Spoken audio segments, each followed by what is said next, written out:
Get recording here. So we are recording this webinar. Welcome. This is our preseason webinar for swimming. Before we do start, though, want to give a shout out. Today is Spread the Word Day. So through this whole week, we will be talking about inclusion, getting our athletes, recognized. Again, Spread the Word Day and Spread the Word Week is very much about inclusion, respect, and to live that unified lifestyle. If you are interested in seeing more throughout the week, please visit our social media accounts. When this goes out, you can just QR code those accounts from the slides when they go out. Other than that, tonight we will cover a lot of the return to activities protocol. Some of you have seen it based on other sports that you're a part of. So you've seen it throughout the year. There's some little tweaks that have been made here or there, but it may be a review for some of you. For some of you, it will be new. Mike will go through that protocol. On the call tonight is myself, Mike Sarnowski, Steve Bennett, and I believe Neil Coffey will be joining us if he's not already via phone. And so, Mike, I will turn it over to you to go right into the return to activities. Actually, I think you were going to cover this part too. Oh yeah, I can cover this too. Again, for the agenda, if you, I'm going to assume most people have used Zoom after the conversation I just had with Margie. So I don't think I need to give the whole rundown on what to do. Again, use chat if you have questions. Raise your hand if you want to open up your line to ask a question. We will get to questions towards the end. Additionally, there's the yes/no function. We won't use that very much tonight, but we will use polls. So using the polls, please interact with the polls, and please do remember with the polls that if they are more than like 2.5, 3 questions, you have to scroll down and hit submit to submit yours. As I mentioned, return to activities requirements and protocol will be the first thing that we hit. After that, we will go into sport-specific swimming stuff. Very much the potential options for swimming programs laid out this year, since there's a lot of ups and downs with facilities and other things with swimming. And then we have our resource slides at the very end. We won't go through all of them. You guys have seen them year after year, but they are there for you to reference when I send the slides out. Other than that, again, if you have questions, please put them in the chat, raise your hand, and we will get rolling. Great. Thank you, Zach. What we're going to go through tonight, again, some of you may be familiar with it or have seen earlier versions of it due to coaching other sports. We're going to go through relatively quickly. As Zach had mentioned earlier, and as we usually do, we will be sending out these slides. In addition, so you'll have all these for you for referencing. In addition, there's links in the slides, and I think Zach will probably put this also in your in the message he sends. There's links to this return to activities protocol document, which is available on our return to activities and virtual movement pages. As well as there's a link on the coach resource page, the main coach resource page as well, that has a lot of additional information, fleshes it out, so on down the line. So again, you'll have all this, you don't have to memorize it, so on. So a couple quick things, and there is some redundancy, but that's important because we want to make sure you remember it. Everything we're talking about here, you need to coordinate activities and what you're going to be doing with your area leadership. I know historically our swimming coaches have a very strong relationship with their area leadership, so that's great. As we're going through the protocol, what we're talking about here is what is required. These are not recommendations. These are not suggestions. These are requirements. And that said, it may be the case that you are not able to operate your program under these requirements and may need to wait until a later time. Talk to your area leadership about that. In almost every case, your area director, I think every county has started something in person and can give you a little bit more of a reality check of how things are operating or have operated in the fall, and what kind of support that they can provide and assist you with. Again, refer to the most recent stuff that's there. While we're doing this, all the same requirements for athlete medicals, volunteer applications, your protected behaviors, all the other certifications, et cetera, still apply in this return to activity period. They also apply even whether you're doing stuff in person or you're doing stuff virtually. Zach, along with the swimming sports leadership or sports development team put together a really solid virtual training guide that you can utilize to either as a lead into your season or potentially for your season. Even when you're doing that and doing stuff 100% virtually, everybody needs to have their medicals. You can still get injured while you're working out and training in a virtual environment. So it all applies. Every program is going to, it started in phase one. We'll talk a little bit more about that later. In some cases, if they have progressed to phase two or the next phase during the fall, they don't necessarily need to wait and go through the initial process again to get from phase one to phase two. And again, this is evolving and such. You've got the link there to the return to activity site. We know that this can also be confusing and challenging for athletes. Towards that end, we have recordings of 3 web sessions that were done in the late summer, early fall. They are not repeats. They build on each other, and those are available for athletes to watch. Again, you got your links here. You've got the links on the virtual movement page and return to activity page, which we encourage you to share with your athletes and your family members. In addition, Jeff Abel, who's our Vice President of Local Program Development, will be doing some additional live sessions. He's not planning to re-record these. These are still there, but he will do some additional live sessions. So if athletes would prefer to sit there and participate in those and ask questions at that time, they can do that. More coming on that in the near future. Again, as we're talking through here, when we're talking about where do these protocols apply, essentially applies to everything, anything that's involving athletes that are in person. So your practices, competitions, if we can get to those meetings, so on down the line. And again, it's all required. What we're going to share in terms of with our different phases and such are what the requirements are for Special Olympics. We also need to take into account any requirements for the state of Maryland or for local jurisdictions, because if the requirements for the state of Maryland or your local jurisdiction are more restrictive than what the Special Olympics protocols are, you'll follow the ones for Maryland or the local jurisdiction. Basically, whichever set is the most restrictive is what we're going to follow. So when we put this together, there was still a restriction, I believe, in groups of the 25. If that changes, I mean, things are trending in a positive direction. But you know, until that happens, we would be following that. You may see in some cases either school systems who are doing the Interscholastic Unified Sports Program or other third-party programs who are running activities in the name of Special Olympics. They may be operating under their own guidelines because they're, again, the school systems are it's an agreement with them. They're doing the whole thing on their own. Well, not whole thing on their own, but sufficiently on their own. So they'll follow their own guidelines.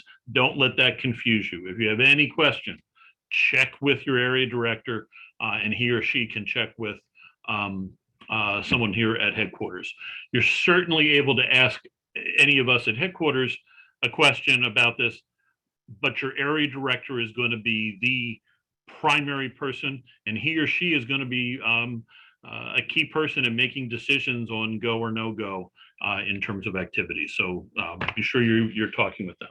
I mentioned about a phase approach, and you'll see that there's a double-headed arrow at the bottom because we can go up and we can go down in the phases, and we have already. Phase 0 is when essentially nothing in person is going on, and knock on wood, we aren't at that, nor shall we return to that. We are currently in phase 1. What that means is some limited programming can be held. You can have groups of no more than 10 people, 10 participants. Notice that doesn't say 10 athletes. It's participants. It counts everyone who is in that proximity where your activity is going on. So it counts athletes, certainly. If you have unified partners, they're counted. Your coaches count. If you have additional volunteers there, they all count to that maximum number. Same thing if you have family members that are hanging out right in that vicinity, they all count to that number. So and so many areas have worked out some how, who they'll have come in and so on, and may not be having spectators at various points. Now, again, it talks about people who are right in that immediate vicinity. It does not apply, or it doesn't count towards that 10 if they're a really good distance away, 50 meters or 100 feet or what. Yes, I know those aren't the same, but a good distance away. Parents sitting in their cars in the parking lot, so on down the line, would not count against your numbers there. But anybody who is in that immediate area would. In addition, we have a social distancing requirement that throughout 6 feet distance for all folks. Recognize that can, and we'll talk later, that can cause some challenges with training for athletes. In addition, in phase 1, there's no direct or indirect contact. What that means when we're talking about direct contact, one person cannot touch another person. When we're talking indirect contact, that's where someone touches an object and then another individual touches that same object without it being disinfected between that. And then that 4th bullet is redundant. But in phase 1, it's both indirect and direct contact. They're both banned. They're both not permitted. And then we'll talk more. Event screening or pre-event screening has to take place. So that's where we are when we start. When we move to phase 2, where it's a lot of it's built around the incidents per 100,000 people in the population in that immediate area. The number of folks that can be there in that contained group goes up to 50. Again, it counts everyone in that area, not just your athletes, coaches, volunteers, partners, family members, whomever else. They all count towards that. Now, when we're talking indoors, and Zach will talk about some specific things for swimming and for some indoor activities, that changes slightly. So we talked through there. Again, the physical distancing still need to be at 6 feet, and no direct contact is still in place. However, in phase 2, in addition to allowing more people to be together, indirect contact can be added back in within some limitations. But again, you don't have to sanitize stuff between 2 people touching it. And again, screening needs to take place. Phase 3 is when, quite frankly, everything is essentially back to normal. That's closer than it was before, we think, but we're still not there. And I wouldn't want to put money down on exactly when we're going to get there. I think it's highly likely that throughout the season for swimming, at least the traditional season for swimming, we won't be in phase 3 at any time. And again, we go back and forth. We can with the phases. We went up, and many of our areas were in phase 2 in the fall. And then the incidents started to go back up again. There was that 3rd wave, or however you want to describe it. And so everybody ultimately went down to phase 1. We are still in phase 1. There's a couple counties, based on their track record, they need to have a certain level for a period of at least 7 days. They may be able to go into phase 2 momentarily or in the very near future. So that said, Zach, why don't we toss up that first poll on phase 1? And okay, and I'm sorry, I need to look at my other screen so I can see the poll, so I'm not ignoring y'all. So if you could go through, and here we want you to check all of the things that are down there that are permitted when you're operating in phase 1. And as Zach mentioned, I think earlier, just a reminder, you may need to scroll down, but hit submit once you've completed it so that we can get the results. 1, 2, 3,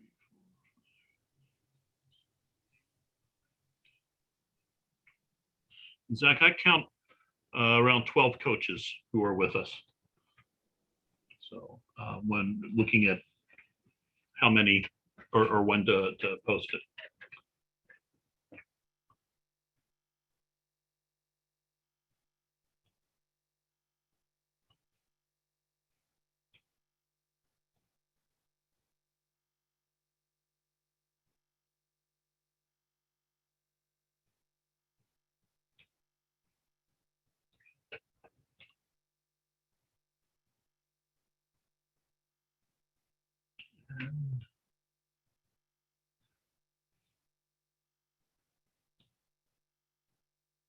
How are we looking response-wise?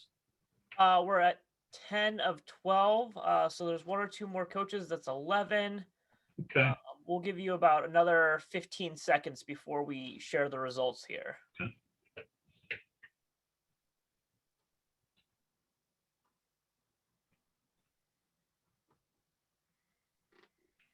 All right, we will share these results. Okay.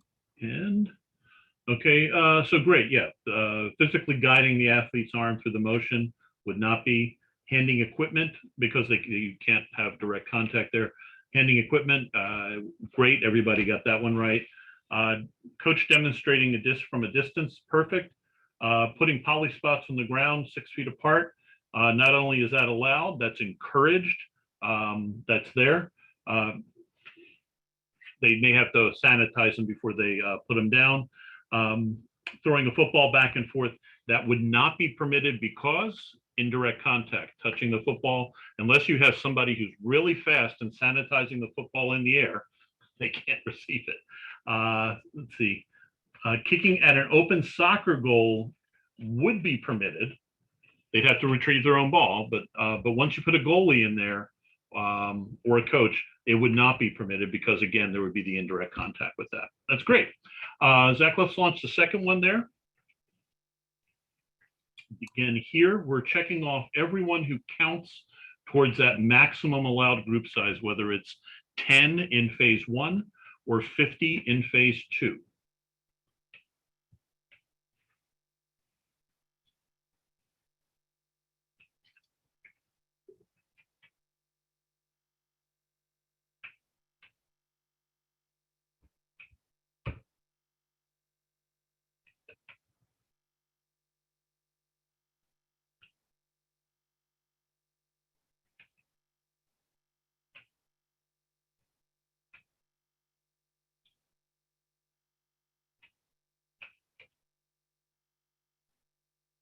Okay, how are we looking?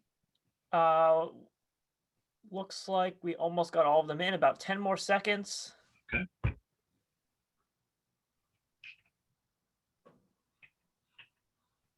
All right, I'm going to share this poll. Great. Yep, athletes, partners, they all count. The family members who are in their car while the training takes place, they would not count. They're far enough away. I mean, unless you're, I don't mean to be sarcastic, but unless you're practicing right there in the parking lot, which is unlikely, then yeah, those who are in the immediate area, and if they're away, 50 meters away, watching, that's okay too. They would not count towards that. Okay, great. Thank you, Zach. And this slide here, again, it's in the deck, basically summarizes what we just talked about in those phases. Some folks find this a little easier to comprehend or follow, but there's nothing new to go through that. These next two slides, I am not going to read this to you, but they're a nice tool to kind of break down your planning as you go through, reminding you of in each phase what you need to comply with. The education gives you some gives you some nice suggestions of things to do in advance of your practice. One of the things, and I realize people can get a little zoomed out at times, but utilizing Zoom or some other online meeting tool to have a meeting ahead of time and share some of this information with your athletes, your family members, your coaching team, so on down the line, can be really valuable and can help you answer some questions ahead of time before you get to your first practice session. And then gives you some pointers in terms of preparing, so on down the line. Again, read this, and then also during the activity, reminders on what you need to do there. Again, it's a nice tool. This is also in that the protocol guide that I showed you on the first title slide. That's all there. Okay, let's keep our fingers crossed. Ooh, looks like it'll work for us.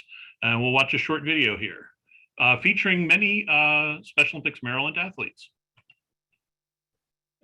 In order to safely return to activity, Special Olympics recommends that participants wear a mask if on public transport, such as a bus, trolley, subway, or if carpooling with someone not living with them. We can If hear this, Special right? Olympics is providing transportation, Sorry. face masks during travel and maintaining physical distance are required. Prior to entering any activity, practice, event, or gathering, all athletes, coaches, unified partners, volunteers, family members, and caregivers must participate in an on-site screening. It is important to take the necessary steps to create a safe on-site screening area. 1. Create a single point of entry. One entryway that allows participants to enter one at a time. Remember, we strongly advise outdoor spaces only in Phase 1. 2. Use chalk, tape, cones, or other markers to indicate what 6 feet or 2 meters looks like for physical distancing. 3. Make sure you have all the necessary supplies for a proper screening, which include temporal thermometer, pens, masks, gloves, disinfectant wipes or spray, hand sanitizer, COVID-19 participant code of conduct and risk assessment forms. Volunteers will fill out a monitoring form for each participant that passes through screening. The form includes the participant's name, contact info, temperature, answers to screening questions, and the outcome of the screening. For instance, can they participate or have they been isolated and sent home? Next, you will ask each participant the following required screening questions. We recommend using visual aids when asking the questions. 1. In the last 14 days, have you had contact with someone who has been sick with COVID-19? 2. Have you had a fever in the last week? Temperature of 100.4 degrees Fahrenheit, 37.8 degrees Celsius, or higher? 3. Do you have a cough and/or difficulty breathing? 4. Do you have any other signs or new symptoms of COVID-19? Fatigue, muscle or body aches, headache, new loss of taste or smell, sore throat, congestion or runny nose, nausea or vomiting, or diarrhea? In the past 14 days, have you had contact with someone who has been sick with COVID? Yes. Yes, you have? Okay, so I'm gonna actually have you step down here. If a participant answers yes to any questions, they must be isolated from the group, sent home, and instructed to contact their healthcare provider. Participants who are found to have COVID-19 symptoms must wait 7 days after symptoms resolve to return to activity, or must provide written proof of physician clearance to Special Olympics to return to activities.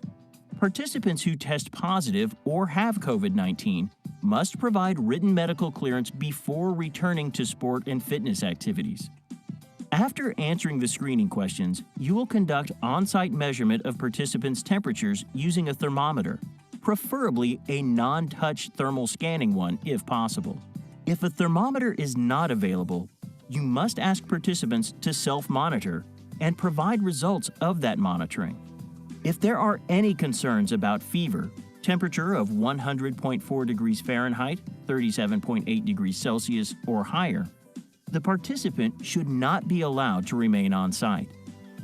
If high, you may retest the participant after 5 minutes to ensure temperature is accurate. Record all names, results, and contact information using the template provided, and keep in case needed for contact tracing or reporting. For more information on Special Olympics Return to Activity Protocol and safety guidelines, visit resources.specialolympics.org or consult your local program. Great. One thing to note on that, you saw in a couple of cases an athlete and another individual right next to him. I'm thinking in particular Dan Tuchelski, those of you know Dan. That is his full-time aide who is with him. So if it's someone who cohabitates with the athlete or has that lives with them and such, the 6 foot distance would not necessarily apply. Now, if it's and we're not saying a parent and an athlete, only if they live together would that variation or that adjustment be permitted. If they live in separate locations, it would not apply. And let me get this to advance. There In we go. or- Whoops. There we go. So this just summarizes those same questions. Not going to read them to you. The one thing I do want to point out also, it lists those different symptoms there. There's I think you saw in one of the scenes, there's a couple diagrams or one pagers that you can print out. I did a bunch of screening for some golf events that we were doing with athletes. Those visuals really do help. But in terms of the various symptoms and such there, one key thing to keep in mind, we're talking here about things that are new. If they have, or symptoms that are new, if they have some chronic medical condition, such as allergies, asthma, arthritis, I know I can tick off a couple of those boxes. We're not talking about symptoms that are associated with that, which they're going to have when COVID is all the way gone. We're only talking here about things that are new.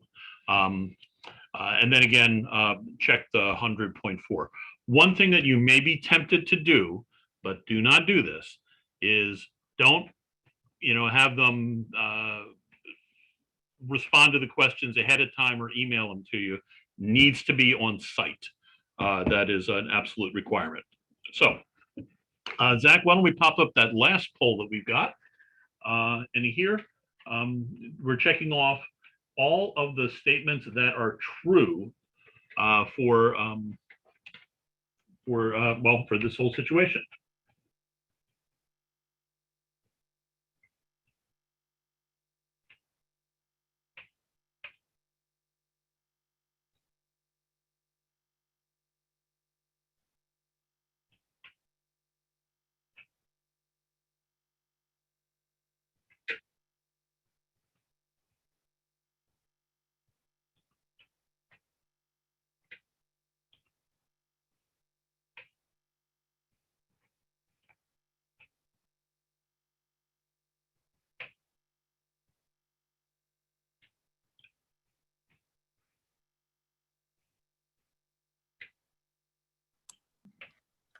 All right, we have 3/4 of the participants in. Give it about another 15 seconds for everybody.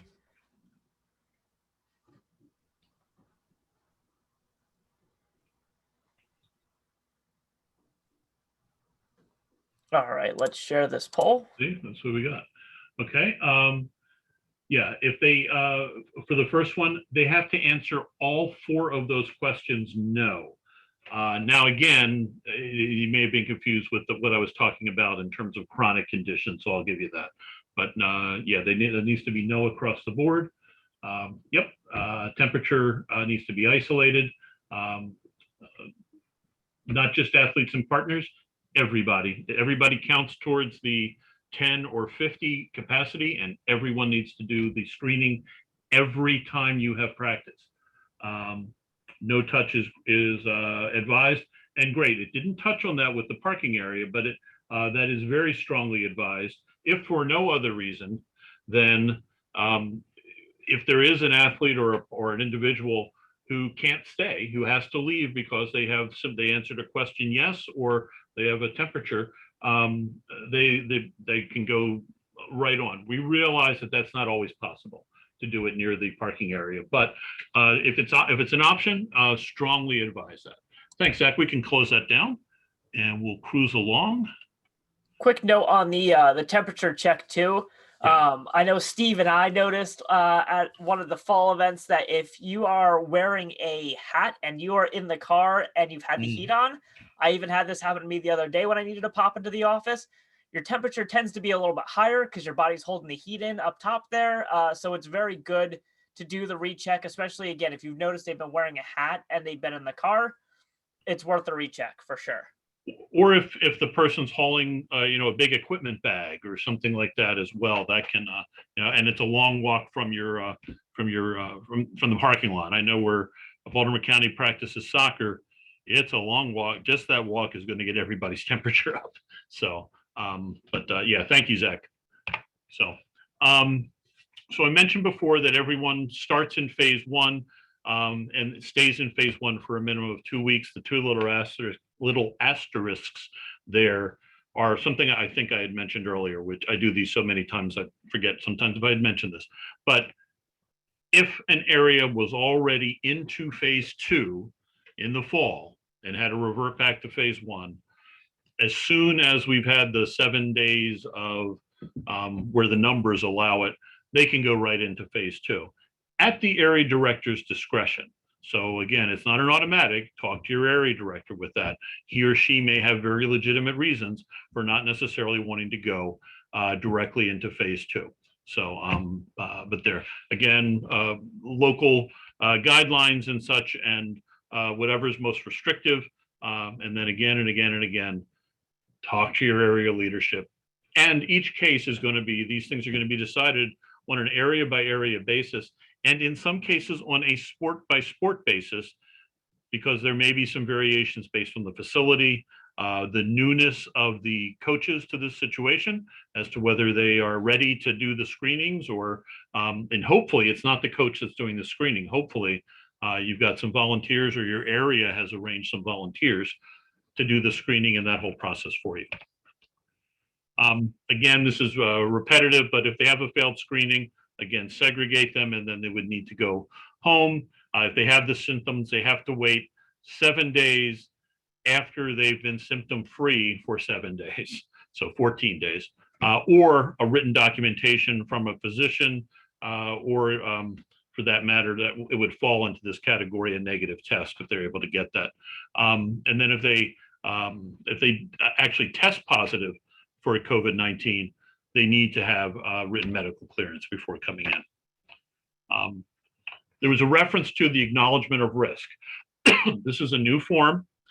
Need to fill it out. Almost everybody needs to fill it out just once. It basically says, and we'll show a couple slides in a minute, or that show you what's on it. But essentially, it's each individual acknowledging that there is a risk of contracting COVID by participating. In some cases, they may be, that individual or individuals may be in a high-risk population, and they're choosing to participate nonetheless. Need to fill that out once. The one exception is down there at the bottom is if the person is a minor, they would need to fill out a new acknowledgement of risk form when they turn 18, because then they have to sign for themselves. Those forms need to be collected. Talk to your area leader in terms of your area director, in terms of what the process is that they have for this. But those forms need to then be submitted up to Special Olympics Maryland headquarters within a week of that person first participating. So we need to get it in, and they need to be shared with that. The acknowledgement of risk is also reporting out on most of the reports that we provide. They're all tracked in GMS. Your area leadership who has access to GMS can access that information as well. And if there's any issue with that, they can talk with us, and we can help them out on that. This is the form itself. The only part that we need is that page that's on the right, where they have their name and where they're filling it out. The stuff that's on the left kind of goes through all the different things that they're acknowledging that they have, or they acknowledge about the risk that's associated with that. All we need is the one on the right, the one pager. That'll come in. And again, that needs to be in to headquarters within 7 days. Your area will have a process, or will need to establish a process if they haven't done this yet. But we'll have a process for getting it submitted, much as they have a process for submitting medicals and volunteer screenings and so on down the line. Again, this just delineates several folks who fall into the high risk category. Thankfully, most of our athletes are high on the priority list for receiving vaccines. I know many of our athletes have gotten their vaccines, and they're kind of excited about it, at least many that I've heard from. So, but they still are in a high risk category. So we have taken the position, and that's Special Olympics and Special Olympics Maryland. We are not telling them that if they're in a high risk category that they cannot participate. We are not saying that. What we are saying is you are welcome to participate, but you need to do it with knowledge, and you may want to consider not participating, but that's your choice. We think it's comes down in many ways to a civil rights situation with that. And again, all this stuff is in the packet, and you'll get the slides. Mentioned about a practice log that you saw folks filling out. There is a standard format. You need to use that format, no substitutions. What you can do, and it has all this information that you see there for Adam and Rhonda and Jeff and such. You can actually, if you know who's supposed to be coming, you can fill out actually the first 4 columns ahead of time and then just make copies of that, because the only stuff that in theory would change on site would be whether they've been screened, which is asked the questions and done the thermometer check, and then whether or not they had any signs or symptoms. So you don't have to be writing all this out every time, but you must use that form. It's in the packet, it's available on the coach resource page, so on down the line, and such. And again, those forms, talk to your area leadership, your area director, on how to submit them, but they need to be submitted to headquarters within 1 week of each practice session. So you're going to be doing this every week. The acknowledgement of risk is a one-time for each person. This is every week, or I shouldn't say every week, it's every practice, in case, hopefully many folks will be in a position of having more than one practice a week. If you're having a competition, this all applies as well. So any kind of activity, this is what you need to do. Remember back early on the slides, this applies to practices, to competitions, to meetings, so on down the line. Hey, Mike, we did have a quick question come in regards to the acknowledgement of risk form. Sure. When submitting that, is there any labeling or formatting or what you want that to be called as they submit those forms? So yes, your area leadership received, and we're going to put it in the area memo again on Friday. But there's a standard protocol for naming that. I think it's AOR underscore the 2 characters for the area underscore last name underscore first name. And that's it, because it doesn't expire unless they're 18, in which case you just put the when they expire, when the form expires, the person doesn't expire there. But yeah, your area leadership has all that. And again, you would not, as a coach, unless you happen to have that role within your area, you would not be submitting them directly to headquarters. But sure, I guess it would be helpful to save your area folks a little bit of time if you name them ahead of time. PDFs are always better. They're not absolutely essential, but getting in a PDF format just makes life a lot easier in general. Okay, thank you. Good question. Another little video starring Marilyn. Preparing the venue to safely welcome Special Olympics participants is vital for return to activity for phases 1 and 2. Arrive early to prepare the space. Start by ensuring the venue is disinfected or sanitized, especially the bathrooms and other high-touch areas. Wear disposable gloves for all tasks in the cleaning process, including the handling of trash. After sanitizing the space, set up signage that reinforces proper hygiene procedures, physical distancing, and wearing personal protective equipment, or PPE. Post signs in easy-to-understand language with visual cues in highly visible locations, like entrances and restrooms. The signs should describe how to stop the spread of germs by properly washing hands, following physical distancing guidelines, and explaining how to properly wear a cloth face covering. Also, make sure hand sanitizer and/or hand washing facilities or stations are available. Lastly, set up a single entry with screening and a single exit area, which means there should be one entrance into the venue and one exit out of the venue that allows participants to be at least 2 meters or 6 feet apart. For more information on Special Olympics Return to Activity Protocol and safety guidelines, visit resources.specialolympics.org or consult your local program. It's always nice to see my man Joe Wu there. So, let's see. So, mentioned about PPE, and I think the slide or the video previously you saw it. These are the things that need to be on hand. Again, your area leadership knows this. We've provided some of that material. We provided each area with some thermometers and box of gloves and such, and then can help source the additional materials if they need that, or the area can be providing it or procuring it themselves. Talk to your area directors for getting your hands on this and how you want to see about it. It's quite possible. I mean, I don't know, but it's possible you may be sharing some of that if you have multiple sports going on at the same time, or they may be in a position to provide, a full set of everything for each of the sports or each of the programs that are there. Talk to your area leadership. I'm not going to read all this to you. This page and the next page about masks and face coverings. While certainly a 2-layer or at least 2-layer mask is ideal, we don't make a distinction on that. They can also use a gaiter. Those are still allowed, and so on down the line. For athletes and unified partners as well. In summary, what this basically says is when they're arriving, they're wearing their face masks. When they're checking in, they're wearing their face masks. Up until the time when they start doing the physical activity for which they're there. So that includes warm-ups, stretches, so on down the line. Once they start in the physical activity, they may remove their masks. Certainly don't collect them as a coach. You've just contaminated them if you have, particularly if you're in phase 1. But suggest having the athletes bring a small Ziploc bag or something that they can put it in when they're participating. Same thing goes for partners.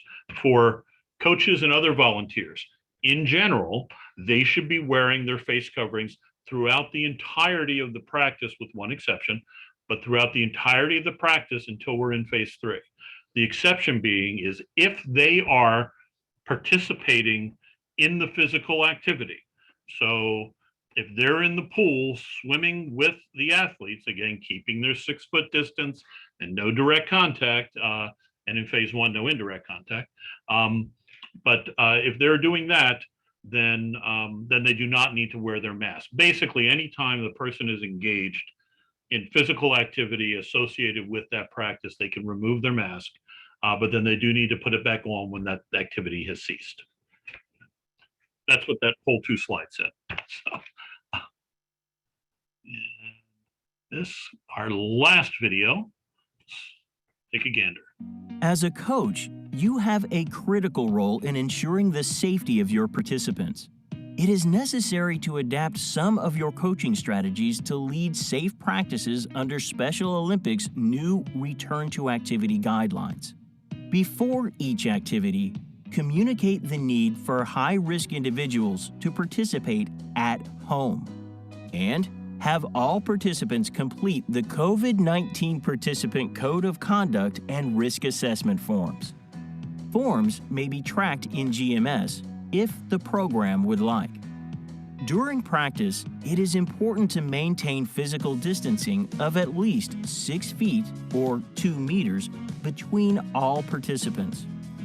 To do this, place markers on the ground to indicate what 6 feet is and have extra volunteers to remind participants to maintain their distance. We know it is difficult, but to ensure the safety of everyone participating, there are no fist bumps, high fives, hugs, or huddles right now during this COVID-19 pandemic. You can still support your friends and teammates by cheering each other on.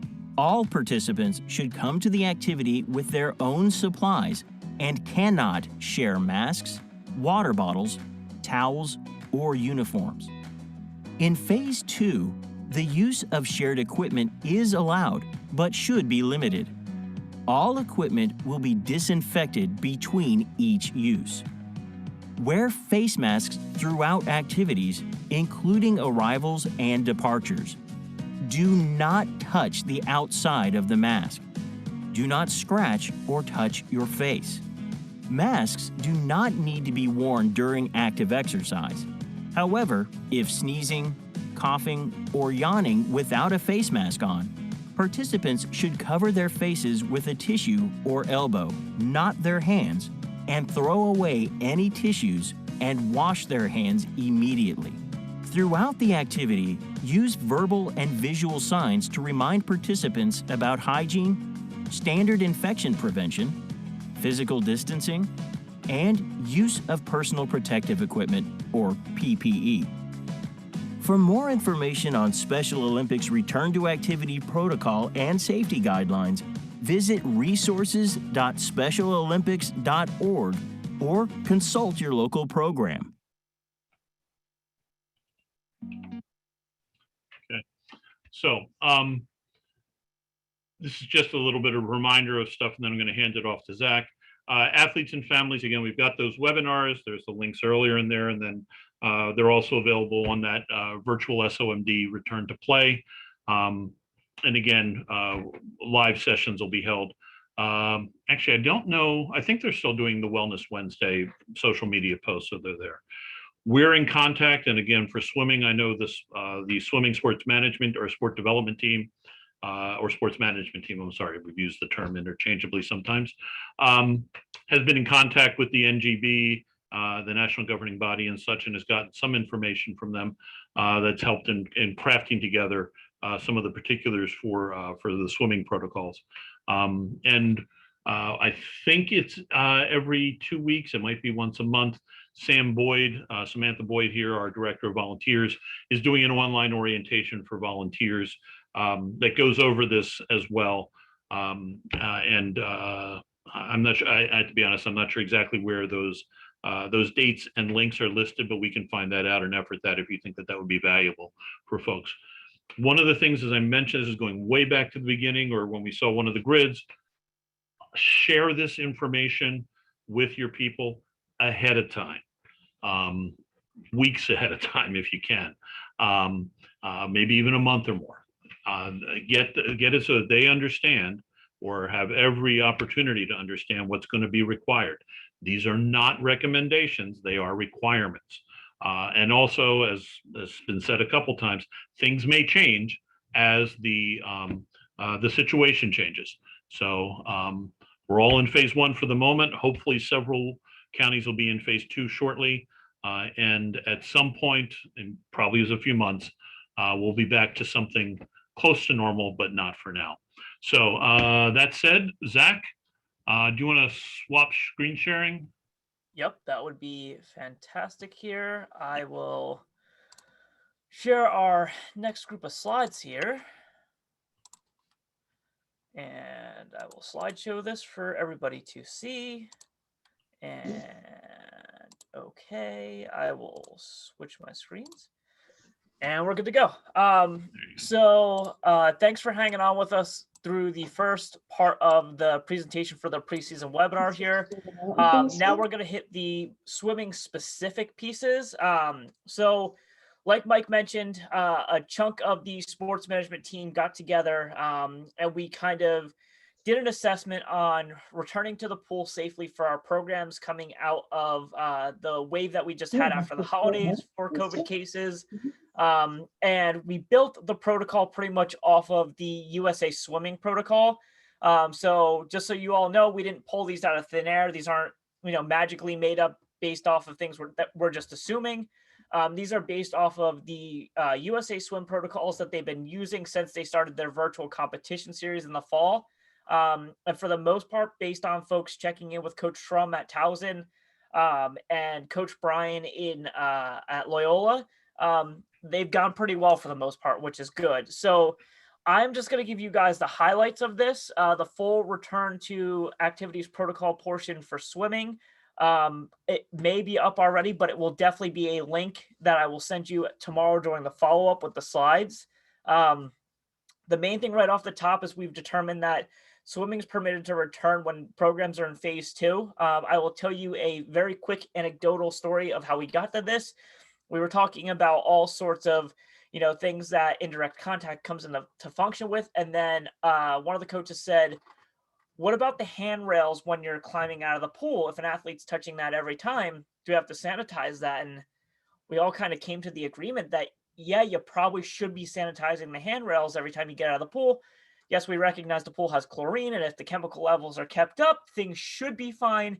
But technically, based on how phase 1 directions come from SOMD and SOI, technically that's indirect contact every time those athletes touch that pole to pull themselves out of the pool with the handrails. So with that considered, they just scrapped the whole indirect concept for swimming. So when programs get back into phase two, that's when swimming will be permitted to start for programs. With that said, bowling that was indoor as well. That's the same thing we put on bowling as well, was phase two. Indoor is a little bit more difficult than outdoor just because of the nature of being inside. The initial startup size is, we're going to say 20 participants. For most swim programs, it's pretty small. We recognize that. And so we were talking about not overcommitting too much, making sure we have enough coaches to athletes, making sure it's a worthwhile experience and a safe experience for everyone. So 20 participants is the group size going into phase two there when programs get back.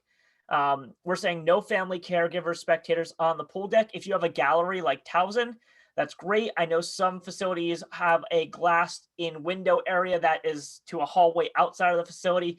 Some just are the pool decks where the pool decks are, which is very difficult. But again, if you whoever's on your pool deck counts towards your number that you're allotted to have for participants, and that's what makes swimming really tricky too.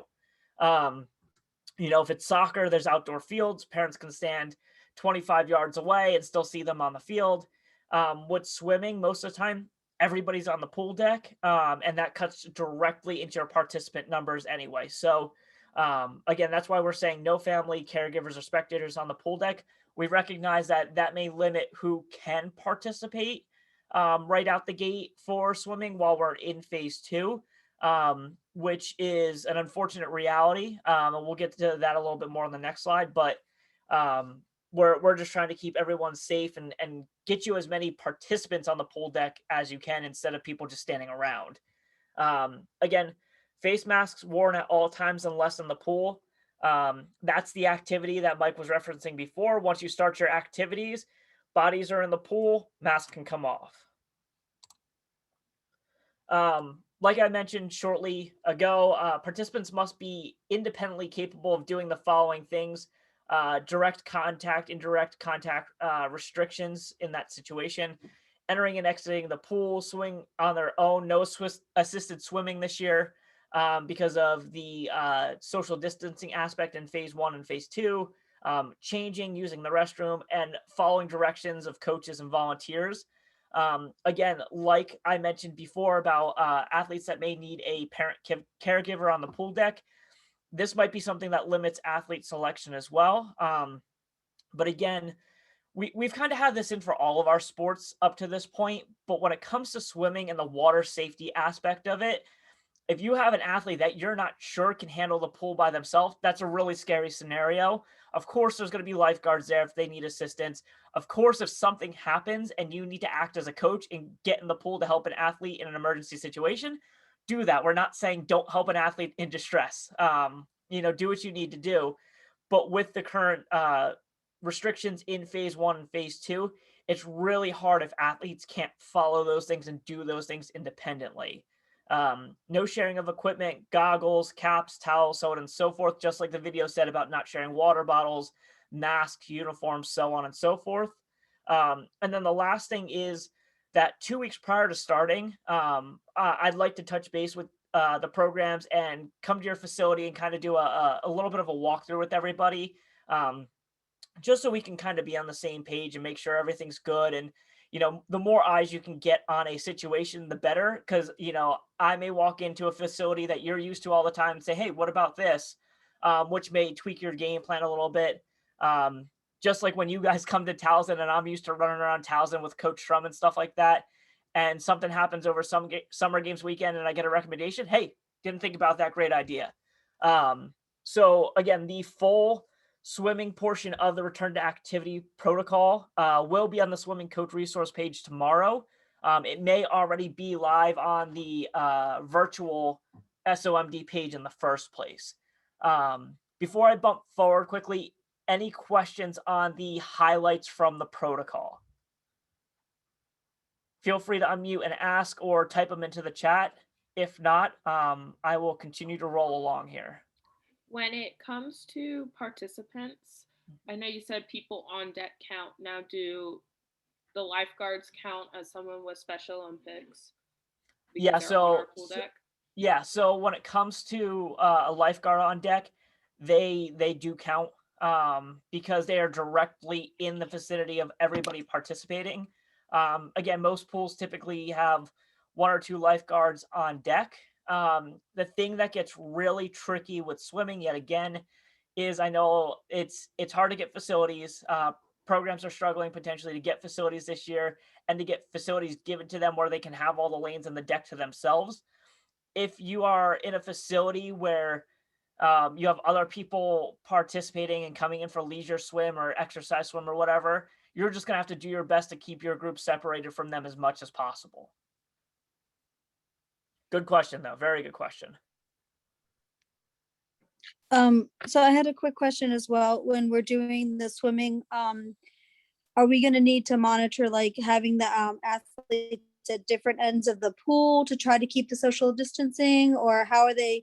Because I know with my daughter, when she was swimming with the Y, like, they had one athlete at each end, and they weren't coming to the wall at the same time at the same ends, or is that part of the protocol, or is it different?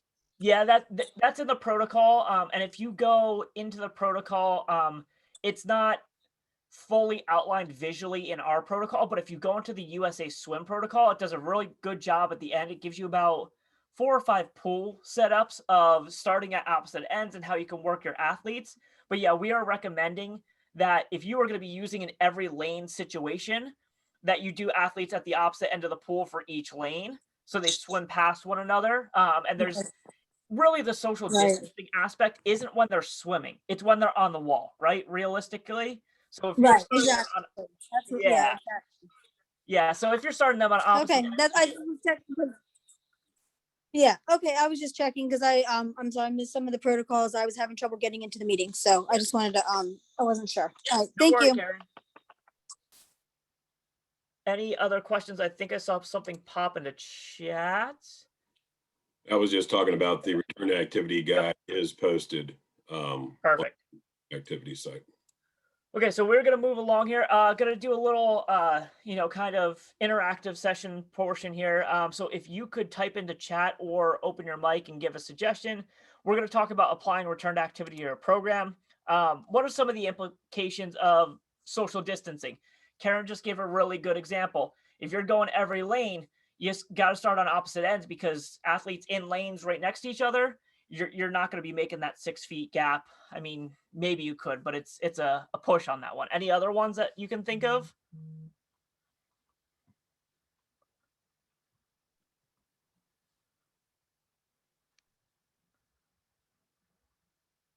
It's late. I'll give you one. Fewer athletes per lane, right?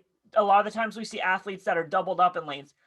What's an event type where we see multiple athletes in the lane? That's a really good example. Relays. Yeah, relays. Relays this year, it's if you have athletes that are capable of lining up on the deck and then having an athlete go, say you're doing every other lane, so you don't have two athletes right next to each other. You can't start them all in the pool at the same time like we like to do, two on each side of the lane, but you can have one go, come back, that athlete goes under the lane into the empty lane to try to get out. Next one goes. You may be only able to do relay practice in lanes 1 and 6 if that's how your pool is. You may come to the realization for your program that you might not be able to do relays this year because you can't have everyone directly in the water ready to go. And that's okay. Again, like this year is very much if you have the opportunity to get athletes in the water, do what works for your program within the rules of the protocol, but get that experience for your athletes. It doesn't have to be perfect this year, but for sure, relays was a big one. Again, you're going to have fewer people on the deck. That means, first of all, help and assistance wise. And one of them could just be some athletes aren't going to be super thrilled about not being able to be close to their friends or to you as coaches, the folks that they're used to seeing and being close to during the season. So there's a good handful of things. And as you start doing stuff, you're going to even notice more as you go along. A lot of programs notice that in the fall. What are some implications of the requirement for no indirect or direct contact in phase 1? We talked about the hand railing getting in and out. Anything else you can think of? Kickboard, pull buoys. Yeah. Yeah. I mean, the more you can separate, another piece of the pool is for athletes that may do assisted swims, not with a person, but assisted with a flotation device. You got to make sure they use that flotation device, and when they're done, you got to sanitize it before anybody else even touches it. That's a big one for sure. Again, talked about the sanitizing the railing, flotation devices, no assisted events like we mentioned, uh, no relays for the most part if you can't get your athletes from the deck one by one into the pool in a safe way. And then there's going to be other ones that pop up along as we go. One that just popped into my head that I have a question about is blocks. Yeah. Are we allowed to use blocks, or blocks completely not being able to use this year? Yeah, so this year we're not doing blocks at all, because of the indirect contact situation of that. You know, the it's easier to clean a flotation device than it is to clean the whole set of the blocks. It For the most part, our athletes, for the most part, and coaches, you guys can all correct me if I'm wrong. Our athletes that use the blocks don't tend to like touch them with their hands. They don't tend to bend down and grab the handles, but again, it's safer just to say no blocks across the board to make life easy. Good question.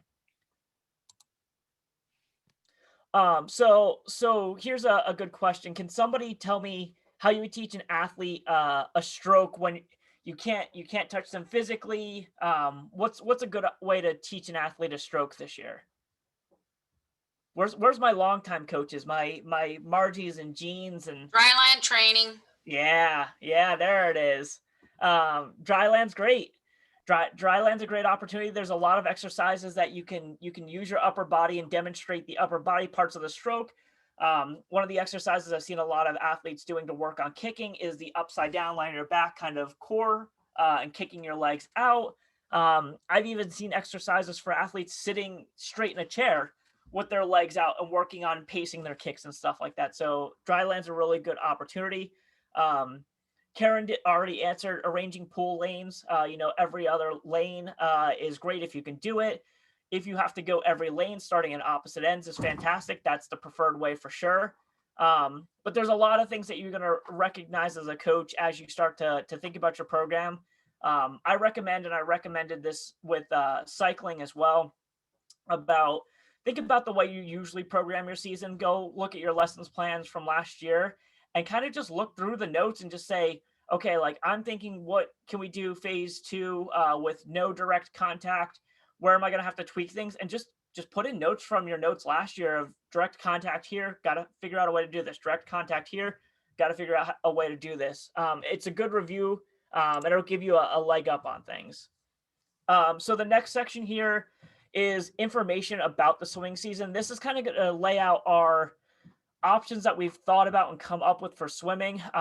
We've recognized with conversations with coaches, swimming is going to be a little difficult this year for some folks. So we're trying to come up with as many options as we can. The reminder off the top that you guys have seen this a bunch of times.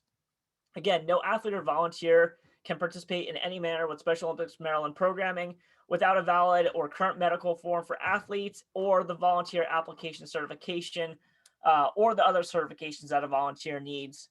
Again, there's no exceptions to this policy. Everybody needs to have their paperwork in. Another slide that you guys are used to seeing is your deadlines.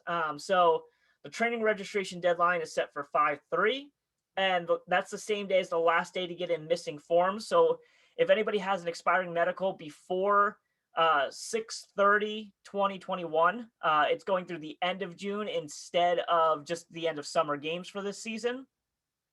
If any coaches are missing backgrounds or concussion or protective behaviors, those things have to be correct and up to date and into the headquarters office prior to that 5/3 date, and they have to be valid through 6/3.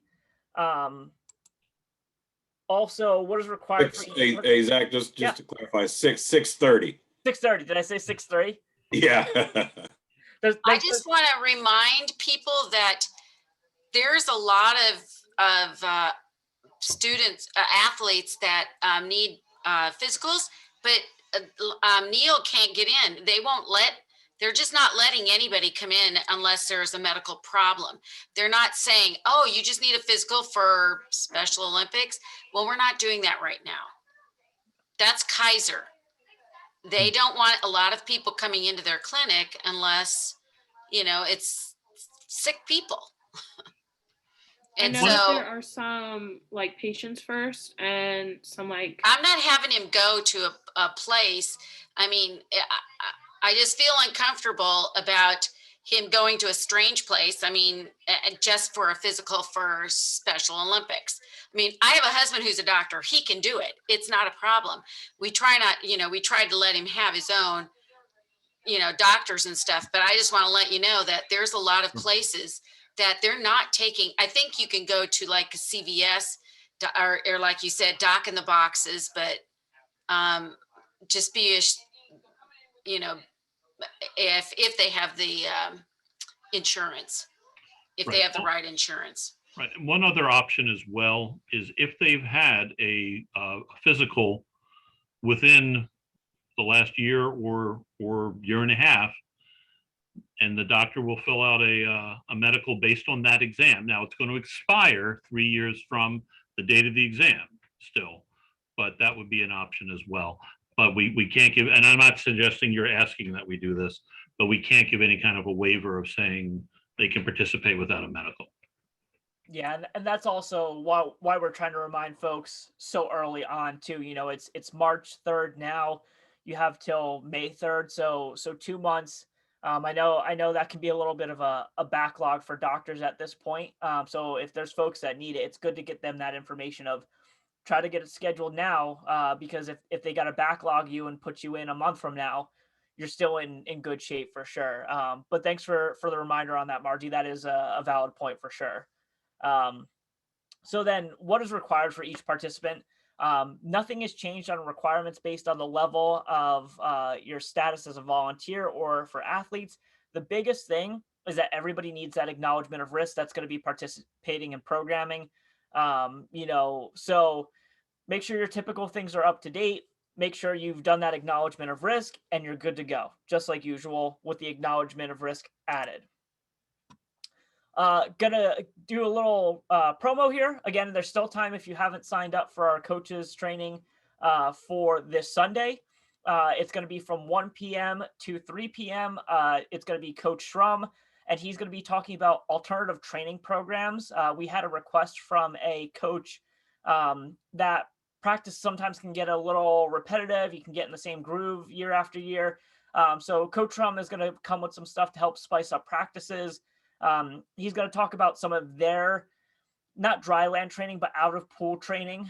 So there's some opportunity there. And then our head official, Rob Dobry, is going to do his SOMD famous chat where he'll give you some tips that he's seen over the past couple of years that keep coming up. And then he's wide open for questions on rules. Last year, that session went really well. I think Margie was there. And so, yeah, so I was just thinking, I remember you were so sick because you had come from the skiing place and you had gotten food poisoning. I remember that so well. Yep. I was a good disaster for last year. Luckily I have great clinicians in Rob Dobry and Jake Schrum. So they took the lead on that. So Rob Dobry does an excellent job providing opportunities for you. Ask anything that you would want to ask an official to get your athletes ready. I will also send a registration link directly in the email so you don't have to dive into the slides. So speaking summer games, the tentative game plan right now is to hold a one-day summer games event. We will keep you all updated as that comes at us. With that said, more than likely, because it's a one-day event, it's going to have limited event offerings, which the swimming management team is going to decide soon. And then 2, it's also probably going to have limited attendance because for those of you who have gone to summer games, it's a 3-day deal. It's rocking and rolling from start to finish. So it'll, again, probably be limited attendance, probably be limited event offerings. And based on what we saw for small things that we offered in the fall, there may be some natural hesitation from people to attend in the first place. So it may not sound as scary as limited attendance sounds right off the bat here. We're not going to be doing 2 qualifiers required for athletes to be eligible for summer games. We're going to ask that 1 in-house qualifying time is provided for each athlete for each of their events. So we have kind of a game plan drawn up for that if programs are going to be back in-person swimming and have athletes that are looking to qualify for summer games. Additionally, this came up with cycling. And so if you are a program running virtual training and you have athletes that are participating in virtual training week in and week out, they attend the whole thing just like they would be required to attend all the practices leading up to summer games. And additionally, that athlete is swimming on their own, training for their events, getting that physical training in individually. You can request a potential waiver from the traditional in-person 8 to 12 weeks of training and the 1 in-house qualifying score for that athlete to attend summer games. We will still need qualifying times for their events. So again, if you have an athlete that's participating virtually, they need to be at all the virtual practices. They need to be swimming on their own in some way, shape, or form at the Y in a pool that's close to what a competition pool is doing their events. And then we do need qualifying times for that athlete still. So again, we don't want to fully disqualify virtual training athletes from participating in summer games. There's just a few more things that they're going to need to do because we want them to be in the right shape to swim at summer games without them getting hurt. It's a safety factor. We need them to be ready to participate in a full competition mode, not coming straight off the couch from virtual training. And again, just be prepared to be open and flexible to possibilities. We may be at an outside pool somewhere. We're looking at all opportunities that are on the board to hold a safe event. Safety is our number 1 priority. We want to hold something for your athletes, but safety comes first for the athletes and the all the other participants in your program, coaches, volunteers, parents, so on and so forth. And Zach, just so that folks know, we'll be discussing options for something akin to a summer games with the area directors at their meeting on March 20th, and we'll talk through some options there, keeping in mind that if we're still in phase 2, which is highly likely, we are stuck with the maximum of 50 people as well. So there could be a number of different options there, but nothing, what stuff that Zach just shared is not a definitive statement of what that's going to look like. It's some options and some possibilities. Thanks.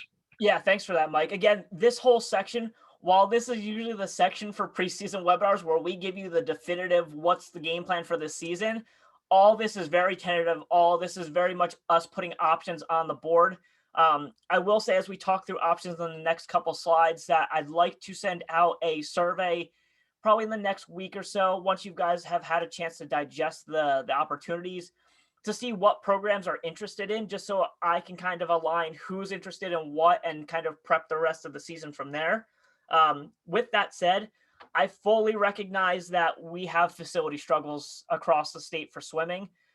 It's usually a big fight to get our programs into pools because it's busy this time of year in general. COVID with, most school facilities being shut down at the moment makes it even tougher. I know Gene and Margie can attest to me getting really excited that I thought I found somewhere for them that might actually work. And they already reached out to them. And it's a lot of pools that are open are based on pre-registration for a single lane that you can reserve 3 weeks ahead of time for 1 hour. And obviously that doesn't really work for our training programs. And you can't use the bathroom and you can't use the changing room. You cannot sit. You have to walk in, get in the pool, walk out, get into your car. Yep, 100%. And I mean, that's even how Coach Strum is running his program. So it's a very difficult situation for our programs and athletes at the moment. So if you are a program that is interested in going back to swimming in person and you're struggling to find a facility, you've looked for a while, you're kind of coming up blank, reach out to me. I'll see how I can help you. I've been kind of looking for at least an hour and a half every day to see if I can find anything anywhere across the state to find opportunities for folks. The one other thing that I will throw out there is the benefit with the spring season is we go from cold to warm. So as things get warm, maybe outdoor opportunities will give our programs a pool. And so that's just something to consider. So we can talk more about that. But again, if you have questions about facility or you're struggling, reach out to me. We'll start a conversation and we will do everything we can to support you guys in your search there. Other potential opportunities that we will be putting on the table for swimming this year. Of course, we have the virtual training guide that was done very, very well by a bunch of our sports management team members. That is very much dry land driven. So if you're a program that has dry land, you're already kind of in the driver's seat for having a concept of how to run a program like that. If you're a program that doesn't do dry land training currently, it might be a really good first step into dry land training for your program. So if you aren't able to get a pool, maybe the virtual training guide is the way to go. 8 to 10 weeks of programming, also has stuff from the Fit 5 for nutrition and so on and so forth. Really good resource. Competition fitness for swimming. We are piloting a program currently that has come out recently from Sona called Competition Fitness. And it's essentially dryland type exercises for our athletes that our athletes pick anywhere from 3 to 6 of. They get a baseline score for it. There's a trials day where you get a secondary score and see what their percentage difference is and their growth. And then there's actual competition days. It can be done virtually. It can be done in person. Right now we're still virtual with the Baltimore pilot that we're running. We do have recordings that Mike has been pulling from our sessions that I could share with you if you want to get a visual of it, if you're interested for your program. But let me know, reach out to me if that's something that sounds interesting. I will say it's kind of the advanced and competition version of the virtual training guide for swimming. So if you're looking to do exercises with a little more focused purpose of competition to it, it's a really good way to go. The next thing I will mention is we have designed a virtual competition series based off of the USA Swim virtual competition series that they ran in the fall. One of our main officials who runs our timing, if you're at summer games, he sits in the little room there, Tim Hudson. He was a big part of that. He was down in Virginia helping with that.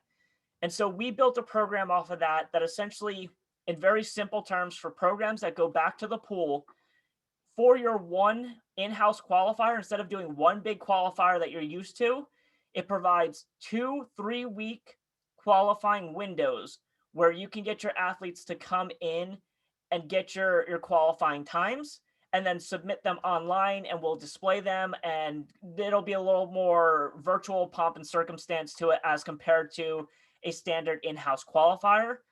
And it should allow you to get your athletes through qualifying in a much easier fashion. At that point, you can divide it up where, consecutive weeks after that, you take, 3 to 5 athletes at a time, run them through their events, get times. Or three weeks after that, you take your handful of athletes and week by week, you go event type by event type. It's very up to you and flexible for your program. But we wanted to create a way for your in-house qualifiers to happen that isn't in one big group like it typically is, because that's going to be relatively difficult this year. And then the last thing is just if you have a dryland program or you're looking for a dryland routine, which we can give you resources for, once the weather gets warm, take it to the park. Again, if you can't get a pool, that doesn't mean that you can't get together in phase 2, in person, outdoors at a park. There's plenty of park space compared to pool space. And with that said, you can do the virtual training guide in person at a park. You can do competition fitness in person at a park. So don't let the situation of not having a facility keep you kind of down in the dumps there, that you guys can't get together as a team and work things out as a team. You can do dry land stuff, virtual training guide, competition fitness outdoors once it gets warm. And I think that could be a really fun opportunity for our athletes as well. That's kind of the overview on them. Again, I talked a little bit about the virtual competition series. It's qualifiers for summer games, 2 3-week qualifying periods. Again, no multi-team meets this year, just in-house. If you're interested and want more information on that, we do have a document outlining that, which I can share with you. Virtual training guide, like I said, 8 to 10 weeks of training that you can do virtually. You can do in person at a park or whatever, however you want to do it. Again, it's strongly rooted in dryland training techniques.